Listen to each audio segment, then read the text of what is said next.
Hey guys, this is Will Hilburn, entrepreneur, game designer, and CEO of Studio Pow.Fun. Thanks for stopping by. Welcome to the Mechanic Shop. This is a place where I get to explore all the game mechanisms that make games work, like dice rolling and worker placement and variable player powers and things like that.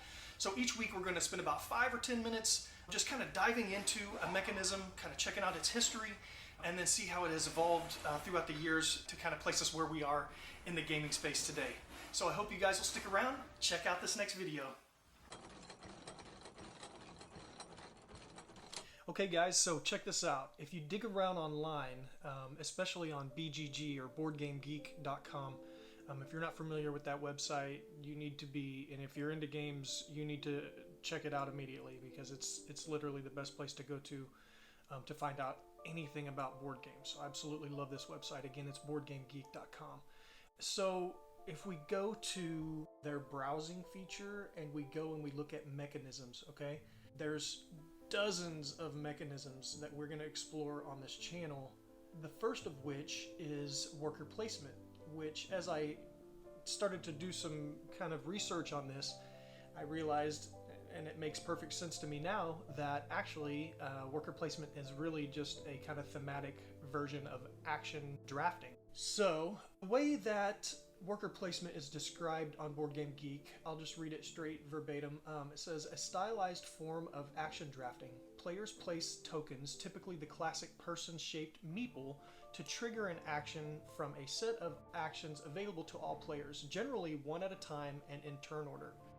It goes on to mention that there are usually a limit on the number of times a single action can be taken, as well as, what else do we see? And then it's just basically saying from a thematic standpoint, the game pieces which players use to draft actions often represent workers or of a given trade. But it does say that it's not limited to that. But let's click on action drafting really quick because this is really the roots of worker placement. So it says, and I love it because the description on action drafting is really straightforward. It just says players select from an assortment of actions in a shared pool. The available actions are limited in quantity, and once a player has chosen an action, it may not be chosen again. And then it says, note, worker placement is a subset of this category, and games with that mechanism should be placed in that category instead. Now, what's really cool, and the reason that I wanted to start with worker placement is because this guy, back in '98, Richard Breeze, looks like he independently produced a board game called Keydom. That's Keydom.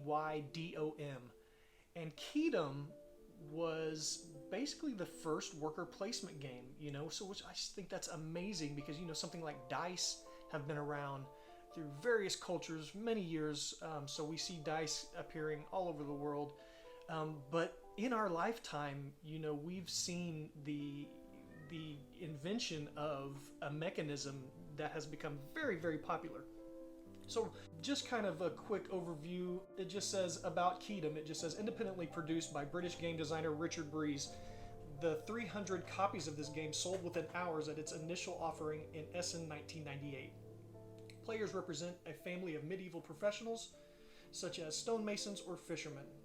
Anyway, it goes on to kind of describe the game, but of course it does have worker placement as a mechanism, and it is the oldest game with that tag.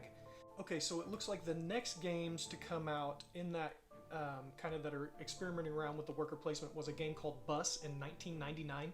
So that was about a year after the Keydom release. And then also a game called Way Out West was released in 2000 with a mechanism that is placed in the worker placement category. I haven't played that game, so I'm not exactly sure how they use the mechanism.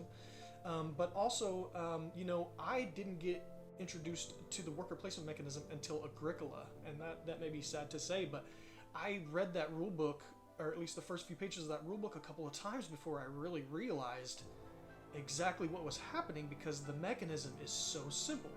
And the way it works, guys, is, you know, you just have a set of possible actions. Let's say that A is taking a drink of water and B is eating a piece of food.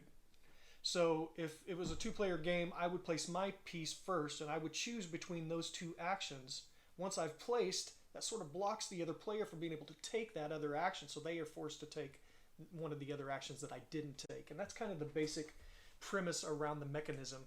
So let's take a look at a couple of examples of games that use this that I have some experience with. For example, my introduction, as I mentioned earlier, to the worker placement mechanism was Agricola, and it's still one of my favorite games. I still get something new out of it every time I play it. My wife, she gets frustrated with it because she doesn't think it plays long enough, and I agree, but I think that adds a sense of urgency that you can't get in any other way. So anyway, so the way that they describe worker placement in the Agricola rulebook is Phase 3 work phase. In clockwise order, starting with the starting player, players take turns taking a single family member from their farmyard, placing it on an unoccupied action space, and taking that action. Play continues until all family members have been placed. A player may only ever place one family member at a time. Each action space can only be used by one person in one round. A family member may never occupy an action space without performing its action. So that's how Agricola described, the main mechanism in that game, which is of course worker placement. One of our household favorites here that we love is another game called Stone Age. If you haven't tried this one, it's a lot of fun. I think it's a bit more streamlined than Agricola. It's a really, really great experience. There's a bit of dice rolling involved as well. But the way that they describe it in their rulebook is very similar. It just says the starting player begins and must place one or more of his people on one place on the board. Then the next player in clockwise order follows and must also place one or more of his people on one place on the board. This continues in clockwise order and so on and so forth. So what I absolutely love about it is it's so straightforward. I think, game designers for eons have probably just overlooked this, and that's why it didn't come to us until 1998, is because it's so obvious. It kind of seems so simple that it wouldn't be fun, but it's actually really, really fun because you're blocking other players from taking that action.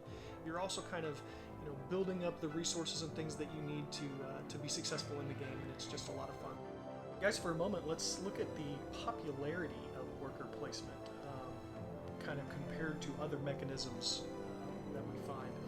So first of all, worker placement comes in at a whopping 3,217 games on BoardGame Geek that use the worker placement mechanism.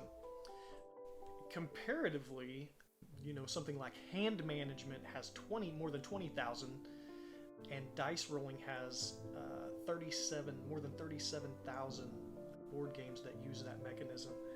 So, it's not obviously as popular in the grand scheme of things, but I think with regards to its footprint since conception, I just think it's had a huge impact on the gaming space.